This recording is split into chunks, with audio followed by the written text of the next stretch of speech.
and welcome to episode 4 of After Class. I'm Waheeda Joosab, your host. Today I'm with Arbee Ismail, who is an educator from Gauteng. She is my first out-of-town educator, and we'll be inviting her on soon. If you have any questions for either Razina or me, then you can leave your comment in the comment section and we will get to it at the end. If you have any other shout outs or comments, you are welcome to leave those too.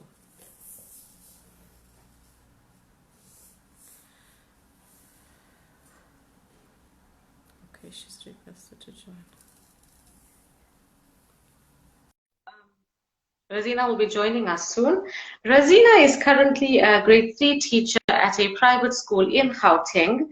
She, like others, Razina started off on a different note. She started with her BCom marketing, and then she went on to do her PGC in foundation phase. And she's been teaching for 8 years now, mostly at grade 3 level. So she's become more or less a grade 3 specialist. And alhamdulillah, she was fortunate, Razina has been fortunate to be able to teach overseas for a year. So that has given her lovely international experience. At her current school, she's part of the outreach and elocution committee. And Razina says she enjoys being creative in and out of the classroom.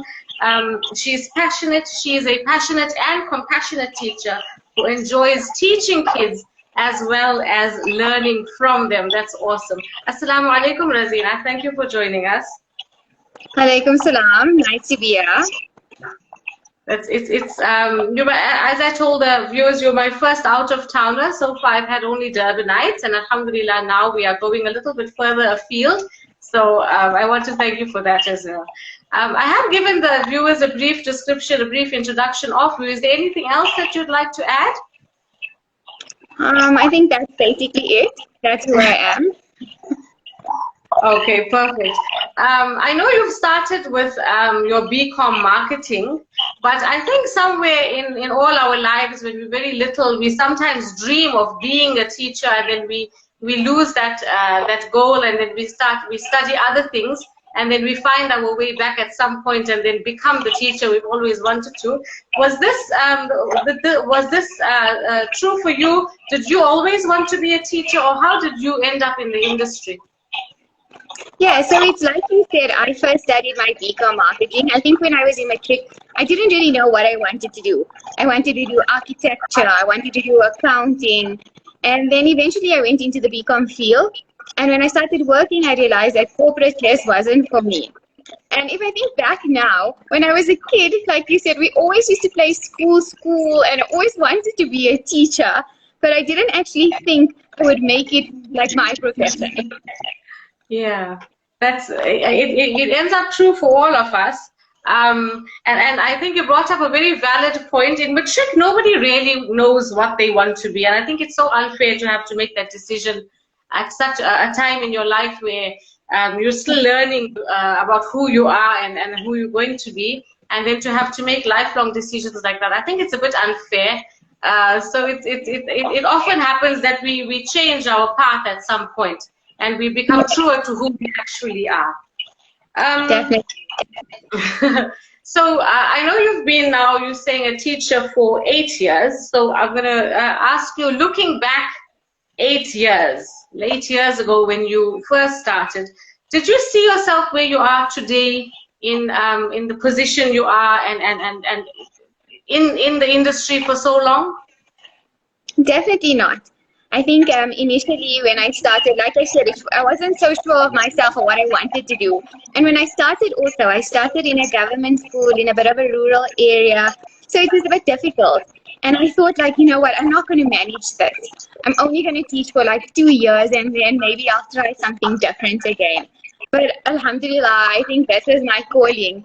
And if I think now, I can't see myself in any other occupation or any other career. That's amazing. I've spoken to so many people, and if I have any viewers who watch often, they'll always find that so many people say the same thing. So many teachers say the same thing. I didn't think I would be, but I ended up in this industry, and I just fell in love with it. What's a typical day in your life, Razina? Oh, a typical day. I think the day of a teacher always starts early. So we wake up early, start the day with salah, breakfast, and then head off to school. We have a long day at school, so we're always juggling everything, and we only end at 3:30. And then after 3 is like you come home, and then you have to juggle your home life. Cooking. I never ever thought cooking would take so much of my time. And then there's always like preparing for the next day of school again. And then the day is over. And towards the evening, I always try to do something relaxing. I started some exercise now in the cooler weather or warmer weather. That's awesome. I think we thrive on routine as teachers. I always find personally that when it comes to the school holidays and my routine is gone off, it takes me so long to find my feet again. And then at some point, I just can't wait to get back to school, if only just to fall back into that routine. Yes. So many of us, when we say we dreamt of being a teacher when we were very, very little, and we used to play school, as you said, there was always, I think in most of our lives, there's always been a teacher that we looked up to. So who would you say is your teacher muse? Who inspired you? Or inspires you? So if I think back, my teacher muse would have to be one of my foundation-based teachers. She was always so prim and proper. She always had her life together. She was well-dressed, well-spoken. She was so particular about everything, like the way she marked. All her ticks were like the same size, and her handwriting was beautiful. And she was like very strict with the kids, but at the same time, the kids all respected her. And she was friendly and she was polite, and everyone just looked up to her. So in my eyes, she was the perfect teacher, and I think I always wanted to be like her. Her name is Mrs. Everson. And when I started doing my teaching tracks, I actually had the privilege to work with her. So she was my mentor. And when I started my first job, I even worked with her for a few months. So that was really nice for me. That's so awesome. Not many people get to go full circle like that. You're very lucky to have experienced that. Yeah. Following on from there, what would you say as a teacher, we're always looking forward, what would you say are some of your teacher goals? So I'm one of those very basic teachers. So I don't aspire to be the principal or the HOD or anything. For now, my short-term goals is just to be the best teacher that I can be, and just to help the children in the best way possible, because they're all so different, and then just to get across to them also. I think that's the best thing that you could aspire to be. No matter what, even if you were aspiring for higher positions, we're all in here for the children. That's where our reward comes from. And I think that's the best thing. That's the best goal to have, Just a reminder to our viewers that if you do have any questions for Razina or me, you are more than welcome to add them to the comment section, and we'll get to them at the end. So different schools, and I know you've taught in, I would say, a few, because you've had international experience as well. Talking about the culture of the schools that you've been in, what is it like? Okay, so I'm going to tell you a little bit about the current school that I am at. But most of the schools have a similar culture. So I'm very fortunate to be at a semi-private school, but we have all modern technology, all new facilities. So we're very lucky with that. Even our furniture, our classrooms, everything is high-tech and modern. So alhamdulillah for that. We use smart boards. I don't even think the kids know about chalkboards at the school. But with all of that comes a lot of hard work. So there's a culture of hardworking teachers, very dedicated. And the previous schools that I've come from have the same ethics. It's the same culture basically. Very hardworking, going the extra mile, doing as much as you can for the kids to help them excel. Yes, most definitely. Teachers are the human resources that make education happen, that make the education wheels go round. And if not hardworking, then what? So most definitely it's the teachers and the administration who push and make create beautiful cultures in school like this, where people want to go and teach, experience teaching at that school, and also where learners feel comfortable. It's an environment where it's conducive to learning. Everybody's on the same page, everybody's towards the same goal. It really helps to have good administration who's pushing that from the back, most definitely.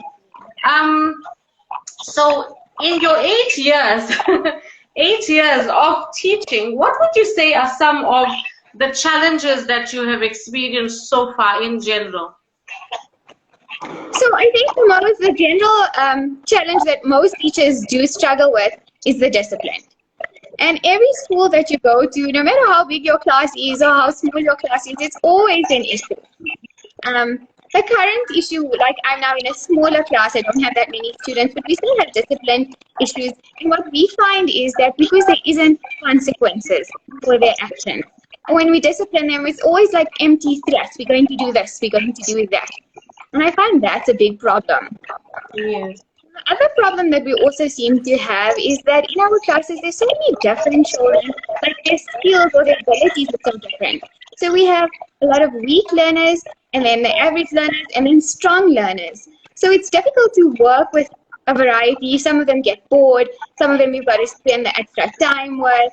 So it's difficult to juggle all that as well.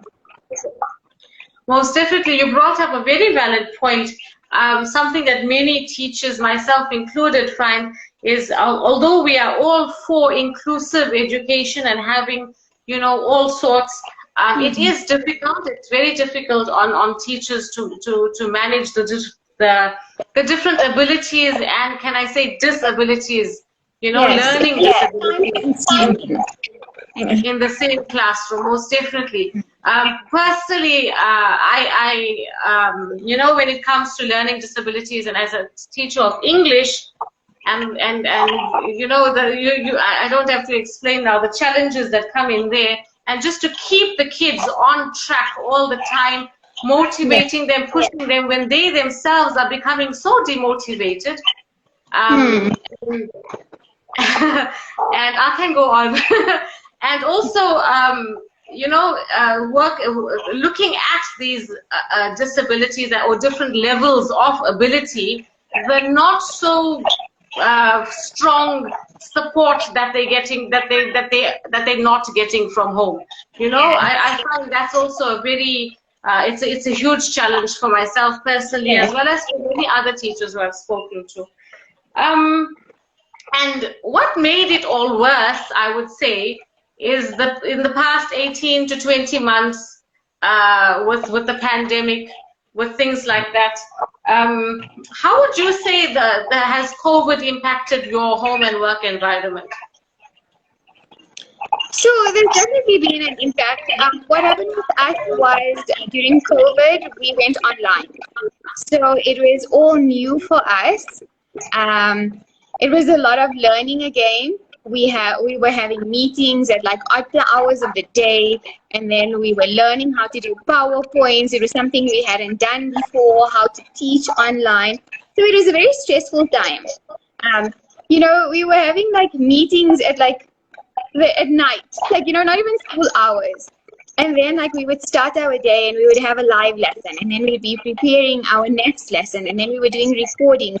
So there was just no home life and school life. It was just everything together. So that became very stressful. And I don't even have kids or anyone staying with me. It was just my husband and I, but it was so stressful for us. So I can just imagine other teachers. They were not able to manage their time and make time for their kids that were doing online or doing other schoolwork as well. And it was really, really stressful, I think, for everyone. Most definitely. I think your sentiments are similar to most of the people who I've spoken to. The past 18 months have definitely been a big challenge And I think it's spoken about. It's spoken about, but it's sort of spoken about in a way where, oh, teachers, you can do this. You're resilient. You can push through. You know, we just put more and more on your plate and expect you to carry on. You know, hold the fort for so many. You know, hold the fort for society, so to speak, to get these kids, you know, just so that they don't fall behind. And it has been a very heavy plate for the past, I would say, 2 years. Yes. Would you say that there have been any changes in the attitudes or abilities then of your learners in the past 2 years? Oh, yes, definitely. So basically, like I said, at our school, we did go online. But it was difficult for the kids also because some of them were excelling online, but they had help from parents. And others were really struggling because there was no one there to help them. Some of them did work well, amazing, like with online. But then also then when they came back to school, then we noticed there were lots of gaps that we needed to fill. Even though we were online and we thought they were learning, but there were things that they missed out on.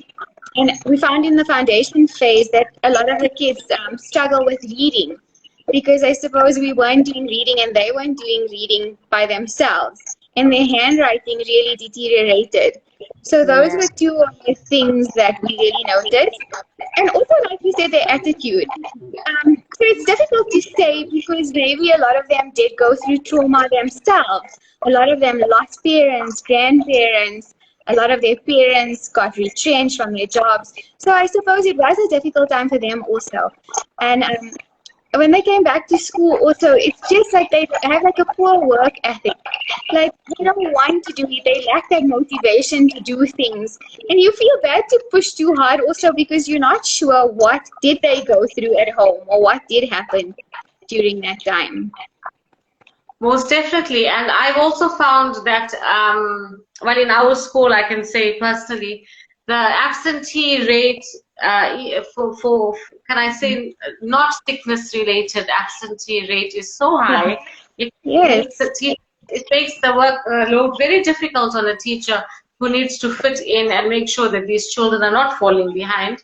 But it looks like any small excuse is being used for absenteeism, and it becomes frustrating. Definitely.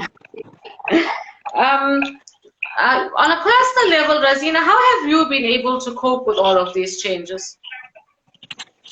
So it has been difficult to cope with everything, but I think, like you said, it's just like a teacher's personality. We just resilient like that, and we've just got to fill those gaps and see what needs to be done and what we can do to help these learners and to make things almost back to normal, or normalize things. Yes, it's a new normal, but we're trying to hold on as long as possible to the old normal. Yes. Trying to juggle the two, I think. So, you know, the reason for me starting the series, and Alhamdulillah, this is the 4th episode, and I have hopes and dreams for the series. The reason for starting it was to put a spotlight on the mental health of teachers, because I think not much is being said about it, not much can I say support is given in and out of schools about for teachers' mental health. Have you, Razina, noticed any change in your own mental health since the pandemic? So this is actually a very relevant question. Believe it or not, I didn't notice myself. I was maybe in denial about it. So I think, like I said, we were online and it was a very stressful time. And I think I can't work under pressure. You think as a teacher, like all teachers work under pressure. But I think I'm one of those teachers. I needed to be organized. I needed to have everything in a row and know what's going to happen next. So I think the pressure was a lot and it put a lot of stress on us. And I started to suffer with anxiety. And I didn't even know it. And one day my husband said, like, oh, I need to take something for anxiety. Like, maybe I must try out this CBD or something. And I was like, what are you talking about? Like, I've got no anxiety. Like, I've never had anxiety. I'm like a calm person and I'm fine. But then when I realized I actually was very anxious. And I think with all the stress and all that uncertainty of, well, we're going back to school, what were we going to do next, it actually created this anxiety in our lives. And I think Yes. it's the same for many teachers, though, because if I think at school, it's the same with a lot of us. Most definitely. It's certainly all of these changes, one on top of the other, piled on the expectations that are put on us as educators. It really does take its toll, most definitely. And I think your husband hit the nail on the head when he said anxiety, because it happens behind the scenes. We don't really know that it's happening, and it's only when we become in a way less functional, that's when we really stop and think, okay, now what's happening. So it's good that your support structure is there. There's somebody out there looking out for you. That's so important to have, to have somebody who can support you and let you know when, you know what, Razina, I think now it's time for a break or something. It's really, it's very good. So what would you do? What do you do normally after a stressful day to wind down? Do you have any like private rituals that you do that help you to just calm down, wind down after a busy day of work? So exercise was my me time. It was my relaxation time. But I think again with COVID, we stopped going to the gym, and we got into this very lazy lifestyle also. So I'm not exercising as much as I would like to. But what I do, as soon as I come home from work, switch on the TV, to be honest. Switch on the TV, get that cup of tea, and just relax for those first few minutes. Because I think we just need that little bit of me time just to calm down. I don't even think I know what's happening on the TV, but just that few minutes just to relax and recuperate again before we start with the next task. Yes, yes. Yeah, in the beginning, I said I was a creative person. So I also feel like things are now starting to settle down. So I think we're getting back, like we said, we're going back to normal, or we're trying to normalize things. So I started now to do the things that I used to enjoy before. So like I started doing art activities, and I did an archery course, which was also really relaxing. And you can't believe, like I didn't think it was something that I would enjoy, but it was so calming. Like just those few minutes, it was like every weekend that we used to go. But just like in that few minutes where you just calm and it's just you and your bow and arrow and everything else was blocked out. So it was really amazing experience also. Most definitely. You know, when it comes to self-care, the first one of the first reactions we get from people is to say, "Oh, I don't have time for my regular things, and now you're asking me to make time for self-care." But as you said, when you did the archery, it was relaxing because you were focusing on something that was completely different from what fills up your most of your days. And that in itself is self-care, because you're taking care of yourself mentally by focusing on something else. It doesn't just need to be bubble baths and foot soaks and things. You know, it's just also to indulge yourself in your little arts and crafts and, you know, doing art therapy, things like that. There's so many different levels to it. And I think we should all... ideally, we should all schedule time to do things like this. Things for yourself. I really think we should make time to do that. And teachers don't realize that, but I think we do need it. Yeah, we have to take care of ourselves first before we become responsible for taking care of others. Definitely. I've got 2 comments here I'd like to fly through. Fatima Hussein says, that's such a beautiful goal to be present with them, with your students. I think it was a comment from earlier when we were talking about your teacher goals. And we have Aisha Saleh who says, keep slaying, Razina. So it looks like Razina has a lovely fan who's supporting her on the sidelines. Would you say that there is a need for a more formal conversation about the mental health of educators, and maybe like how can you see it happening? So there definitely is a need. Like we're saying, we're talking mostly post-COVID, but I think even before COVID, there was a need for this discussion. But I just wanted to say, like, some of the teachers at school, also post-COVID, they're really struggling to deal with mental health. And like I also said, sometimes we're in denial, or sometimes we don't even realize that we're putting so much pressure on ourselves, or we're so stressed out and what we're going through. And a lot of people don't believe in this mental health, or don't believe in anxiety and depression. But it's definitely happening, and it's definitely affecting all of us, or most teachers out there. So I definitely think that something needs to be done about it. And I think even starting from our schools, the schools should have like a wellness committee, or they should have something addressing the wellness of teachers. And I think it will make the teachers happier also. Most definitely. I have a dream of staff rooms, and professional development sessions focusing on wellness, offering teachers different kinds of techniques and tools to teachers to help them work through their own, mental health challenges. It's a dream, but if we keep talking about it, maybe one day it will happen. Definitely, I think it's something to work on. Yeah. So we're coming to the end now of our little our chat, and to leave us, is there any parting advice you'd like to give to our viewers, if there's anybody who's hoping to or trying to get into the field of teaching?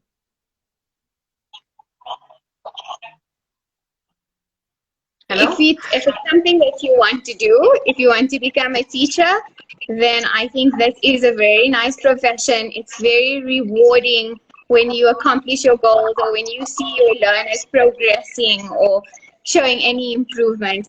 And yeah, I definitely encourage more people to become teachers. Also, I have some advice for teachers out there. And it's the same advice that I give to my learners. But I just wanted to say, like, keep doing your best and always believe in yourself, and don't worry about what other people think of you, or don't let other people think that you're not good enough. And even if you had a bad day, or you felt like you made a mistake, or it was the worst day ever, just remember the new page of your life.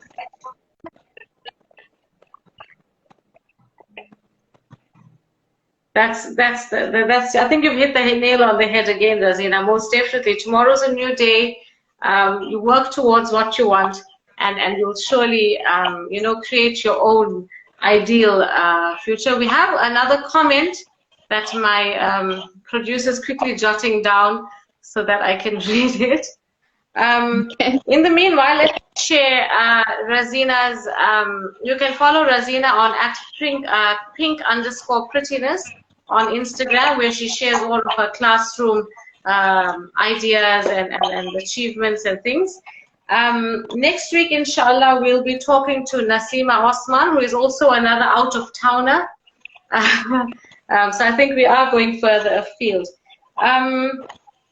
If you know of anybody who would like to join me on this platform and just chat about teacher life and teacher stories, and if you'd like to share your story, please DM me, and we can set a date, and you can also be in the hot seat like Razina is today. So I'm just waiting for that comment now. In the reason like I said, is for starting the after class series is to bring about an awareness of the mental health of teachers. And I think the platforms like this are very few and far between, where we get to where we get to talk and share ideas like this. I think there are many more comments coming through, so she's frantically jotting them. Thank you, Raisa. You can follow Raisa at Raisa.Joosab on Instagram. She's an amazing producer of all of my shows. So if you are a follower of what Waheeda says, then you can view the website. There are lots of different changes in there. I've started a little shop for teacher wellness products as well as services. So the services are related to counseling and that. And I'm sourcing and creating products that can be used by teachers individually as well as in staff rooms. But I'll talk to you more about that at another time. So the comments from Mariam Sahib is, Razina, your calm demeanor and positivity is your wellness card. I think that's amazing. Thank you, Mariam. I've got one from Zora Arbee. Mashallah, I've marveled at how mature you were as a young teacher, but I think COVID has brought about a new level of maturity. Your awareness of the needs of your learners is so refreshing. Well done, Razina, mashallah. We got a comment from, two comments from Fatima Arbee. Razina, alhamdulillah, very good advice, and you can be a wellness coach for us. So Razina, I think our Gauteng-based wellness coach, and I think that will be amazing. Thank you so much, Razina, for joining me today. And viewers, if you know of anyone else who'd like to join me just like this, inshallah, you can just DM me. Will do. Jazakallah for having me. Ameen. Thank you, my darling. Assalamu alaikum wa rahmatullahi wa barakatuh. Walaikum salam.